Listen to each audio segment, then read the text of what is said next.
أعوذ بالله من الشيطان الرجيم بسم الله الرحمن الرحيم رب اشرح لي صدري ويسر لي أمري واحلل عقدة من لساني يفقهوا قولي رب اشرح لي صدري ويسر لي أمري واحلل عقدة من لساني يفقهوا قولي رب اشرح لي صدري ويسر لي أمري واحلل عقدة من لساني يفقهوا قولي رب زدني علما رب زدني علما. السلام علیکم ڈیئر اسٹوڈنٹس، امید کرتا ہوں آپ ٹھیک ٹھاک ہوں گے. اور ڈیئر یہ جو دو اشعار کی تشریح جو تھی وہ رہ گئی تھی، تو یہ بھی اپلوڈ کرنے جا رہا ہوں تاکہ طلاب جو ہے وہ اس سے فائدہ اٹھائیں اور ان کے کام آئے.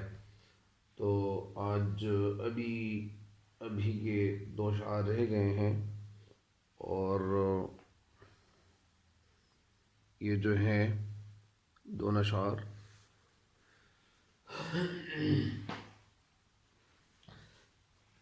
اس کی تشریح اپلوڈ کرنے جا رہا ہوں تاکہ اس سے بھرپور فائدہ اٹھایا جائے. اچھا یہ شعر ہے: دل کو تو یہ کہتے ہیں کہ بس قطرے خوں ہے، کس آس پہ اے سنگ سر راہ چلی ہوں.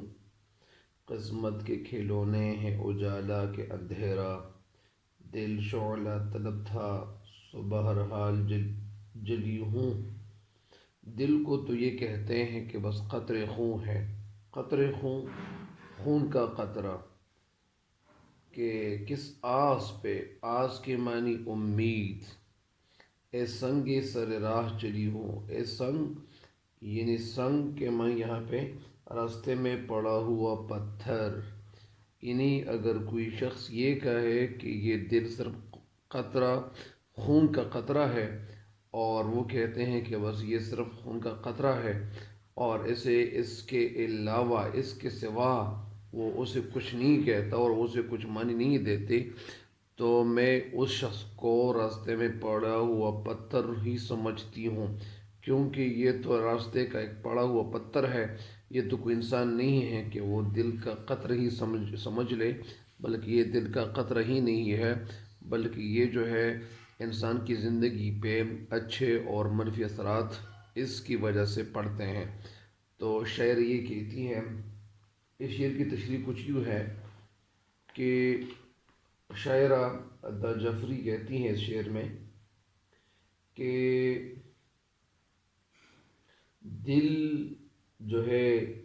تمام جسم کا، تمام وجود کا ایک کنگ ہوتا ہے، ایک بادشاہ ہوتا ہے، اور اس کی دھڑکن پر سارے وجود کا جو ہے وہ دار و مدار ہے. اور انسانی جسم میں دل کو بہت اہمیت حاصل ہے. یہ خیالات اور جذبات کا جو ہے یہ دل مرکز ہے. دل جب خوش ہو، یہ دل خوش ہو تو انسان جو ہے وہ خوش رہتا ہے. دل اداس ہو تو پھر وہ ساری جگہ وہ اداس ہی ان کو لگنے لگتی ہیں. جس طرح ایک شعر ہے کہ دل کے حوالے سے ایک شعر ہے کہ جیسا موڈ ہو ویسا منظر ہوتا ہے، موسم تو انسان کے اندر ہوتا ہے. یعنی جیسا موڈ ہو ویسا منظر ہوتا ہے، موسم تو انسان کے اندر ہوتا ہے. تو یہ جو شعر ہے تو یہ اس حوالے سے بڑا اچھا ہے کہ جس طرح موڈ آپ کا بنے اسی طرح آپ کو موسم لگتا ہے. لیکن یہ شعر میں نے ویسی یہ تشریح کے کرتے ہوئے میں نے آپ کو یہ شعر عرض کر لیا، ورنہ یہ اس سے تھوڑا سا مختلف ہے. یہ اور جذبات کا مرکز ہوتا ہے، یعنی دل جو ہے وہ خوش ہو تو انسان خوش رہتا ہے. یہ اس بات کے حوالے سے میں نے آپ کو یہ بتا دیا کہ جیسا موڈ ہو ویسا منظر ہوتا ہے، موسم تو انسان کے اندر ہوتا ہے. ورنہ یہ شعر اس شعر سے تھوڑا سا مختلف ہے، یہ تشریح کرتے ہوئے آپ کو بتا دیا. تو دل اداس ہو تو پھر انسان جو ہے وہ اس پہ ہر چیز، وہ چاہے میٹھی مٹھائی، گل یا اس طرح شہد ہی کیوں نہ ہو وہ انسان کو پھیکا ہی لگے گا. لہٰذا انسان کے جو دل کا خیال ہے وہ رکھنا چاہیے. انسان کے جو دل ہے، انسان کا دل ہے، اس کا خیال رکھنا چاہیے. اسے بغیر کسی وجہ کے تکلیف نہیں دینی چاہیے. دل سے جو نکلی ہوئی آہ ہوتی ہیں وہ آسمان تک پہنچتی ہیں اور آسمان کو چیرتی ہے، مطلب چیرتی ہوئی یہ آہ آسمان تک پہنچتی ہے، یعنی کسی انسان پہ ظلم نہیں کرنا چاہیے، مظلوم انسان کی جو آہ ہوتی ہیں وہ فوراً وہاں پہنچ جاتی ہیں۔ یا اسی طرح ایک ماں جو ہے وہ بے قرار ہوتی ہیں اور ماں کا خیال نہیں رکھا جاتا، تو ماں تو زیادہ تر گزارا کرتی ہیں اور اپنے بیٹی کے لیے، بیٹے یا بیٹی کے لیے کوئی آہ نہیں نکالتی، لیکن جب وہ آہ نکلے تو ظاہری بات ہے کہ، تو بہرحال یہ شاعرہ کہتی ہیں کہ جو آسمان تک یہ آہ جو ہے پہنچ جاتی ہے، مگر بے قدر لوگ، کچھ ایسے بے قدر لوگ بھی ہوتے ہیں، بے قدر لوگ جو ہے وہ دل کی قدر نہیں جانتے، اور وہ اسے صرف خون کا جو ایک قطرہ ہے، ایک خون کا ایک لوتھڑا سمجھتے ہیں۔ اور شاعرہ کہتی ہیں کہ مجھے کہ ایسے لوگوں کو میں راستے میں پڑے ہوئے پتھر سے زیادہ اہمیت نہیں دیتی ہوں، یعنی وہ لوگ جب اسے خون کا قطرہ سمجھ لے تو میں ایسے لوگوں کو، راستے میں پڑے ہوئے لوگوں کی اہمیت نہیں دیتا ہوں، جس طرح راستے میں پڑا ہوا پتھر ہوتا ہے اسے لوگ اہمیت نہیں دیتے۔ تو شاعر کہتی ہیں کہ میں راستے میں کہ میں ایسے لوگوں کو راستے میں پڑے ہوئے پتھر سے زیادہ اہمیت اس لیے نہیں دیتی ہوں کہ یہ تو لوگ نہیں ہیں، یہ تو راستے میں پڑے ہوئے پتھر ہیں، کہ جب یہ دل کے حوالے سے ایسی بات کہہ دے۔ تو اس قسم کے لوگ یا دل کے حوالے سے ہمارے آقا نامدار حبیبی کردگار حضرت محمد مصطفیٰ صلی اللہ علیہ وسلم فرماتے ہیں کہ یہ وجود میں ایک ٹکڑا ہے، اور وہ ٹکڑا کیا ہے؟ وہ دل ہے، وہ دل ہے، وہ دل ہے، کہ اگر یہ کسی انسان کا جو دل کا یہ ٹکڑا ٹھیک ہو گیا، درست ہو گیا، تو گویا اس کا جو سارا وجود ہے یہ ٹھیک ہو جائے گا۔ تو اسی طرح ہمارے پیارے نبی صلی اللہ علیہ وسلم فرماتے ہیں، تو اسی طرح دل جو ہے یہ سنٹر ہے، اور یہ اس کی وجہ سے، یعنی یہ وجود کا جو سارا سسٹم ہے اس کی وجہ سے یہ کنٹرول ہوتا ہے۔ تو اسی طرح شاعر کہتی ہے کہ اس قسم کے لوگ جو ہیں جذبات اور احساسات سے وہ عاری ہوتے ہیں، جذبات اور احساسات ان لوگوں کے اندر نہیں ہوتے، تو ایسے لوگوں سے اچھے سلوک کی امید رکھنا وہ بیوقوفی ہی ہے، یعنی ایسے لوگوں سے وہ اچھے رسم و رواج یا ایسے لوگوں سے مراسم جو ہے وہ، یا ان سے تعلقات رکھنے کی امید نہیں رکھی جا سکتی، کیونکہ یہ لوگ جب دل کو کوئی قدر نہیں دل کو جب کوئی دل کی کوئی قدر نہیں کرتے، اور وہ دل کو ایک لوتھڑا، یا دل کو ایک خون کا جو ہے وہ ایک لوتھڑا سمجھتے ہیں، تو پھر اس کا مطلب یہ ہے کہ یہ لوگ جو ہے وہ اچھے سلوک کی امید ان لوگوں سے نہیں رکھی جاتی۔ تو یہی اس شعر کی تشریح تھی اور یہ مکمل ہو گئی ہے۔ آخری شعر ہے اس غزل کا: قسمت کے کھلونے ہیں اجالا کے اندھیرا، دل شعلہ طلب تھا سو بہرحال جلی ہوں۔ قسمت کے کھلونے ہیں، کھلونے کھیلنے والے جو یہ کھیلنے والی جو چیزیں ہوتی ہیں جس پہ لوگ کھیلتے ہیں، قسمت کے کھلونے ہیں، جس کو انگلش میں ٹوائز کہتے ہیں، قسمت کے کھلونے ہیں اجالا، اجالے کے معنی روشنی، اندھیرا یا کہ اندھیرا، دل شعلہ طلب تھا، شعلہ طلب یعنی شعلے کی طلب رکھنے والا، سو بہرحال جلی ہوں،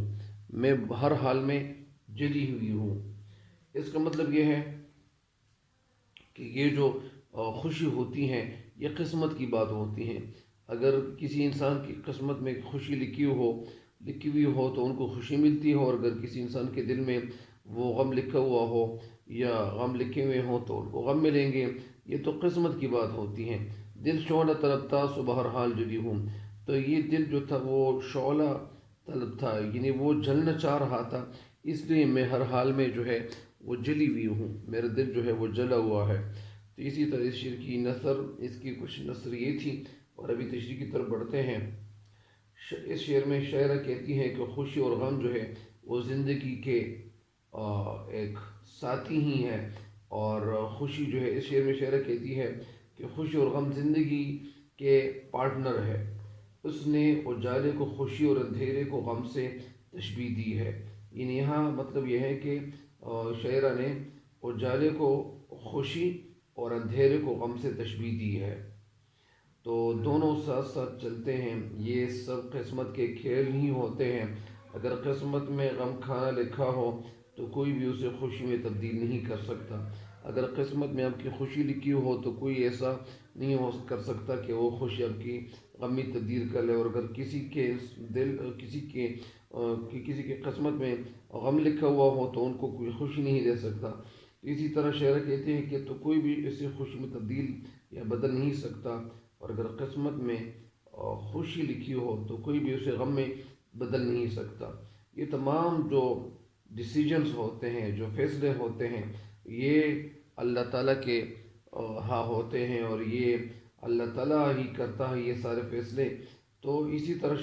شاعرہ کہتی ہیں، مگر میرا دل تو شروع سے دکھ کا، غموں کا جو ہے وہ طلبگار تھا، اس لیے بے وفا محبوب سے ایسا تعلق ہوا اور ایسے تعلق پیدا ہوا اور واسطہ پڑا۔ اس کی بے وفائی اور بے رخی جو ہے اور بے وفائی نے مجھے بری طرح جو ہے وہ جلا دیا ہے،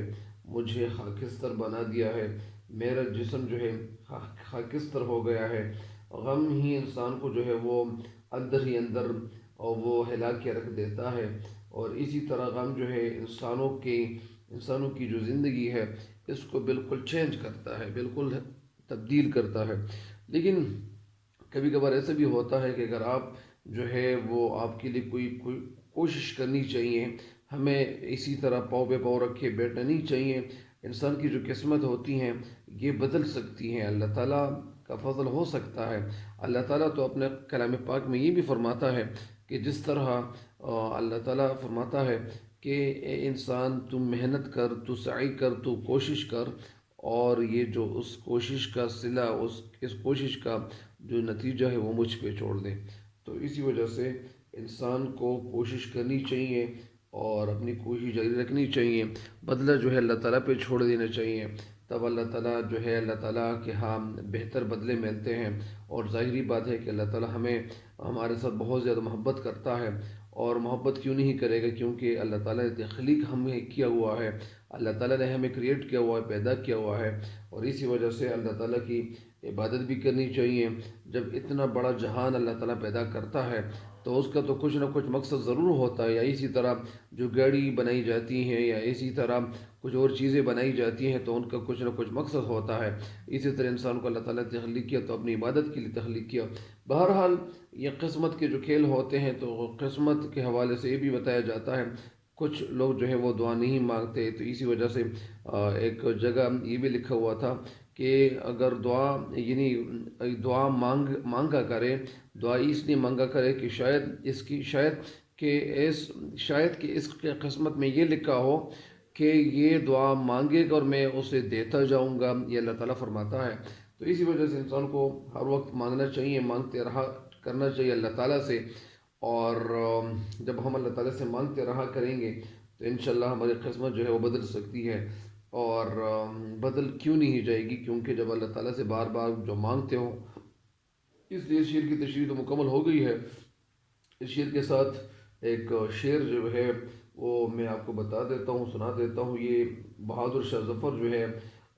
یہ ان کا ایک شعر ہے کہ بلبل کو باغباں سے نصیحت سے گلا، بلبل کو باغباں سے نصیحت سے گلا، قسمت میں قید لکھی تھی فصل بہار میں۔ تو یہ شعر جو ہے ان سے تھوڑا بہت جو ہے وہ ریلیٹڈ ہے، اور لیکن بتانے یہ چاہیے، میرا جو مقصد تھا اور میں جو کچھ عرض کرنا چاہ رہا تھا وہ یہ تھا کہ کچھ نہ کچھ فائدے سے اٹھایا جائے، اور یہ جو تشریح ہے اس غزل کی مکمل ہو گئی ہے۔ نیکسٹ تشریح بھی انشاءاللہ کچھ اور اشعار کی میں اپلوڈ کروں گا، اور یہ طول اسلام نہیں سوری، وہ جو ابھی شکوہ جو نظم شروع کی ہوئی ہے تو وہ تشریح انشاءاللہ جاری رکھوں گا۔ اللہ تعالیٰ آپ سب کو جو ہے حفظ و امان میں رکھیں، ہر مصیبت سے، ہر تکلیف سے۔ تو میرے اس چینل پہ جو نئے ہر آنے والے ہیں ان کو یہ چاہیے کہ میرے اس چینل کو سبسکرائب ضرور کریں تاکہ میری ہر نئی آنے والی ویڈیو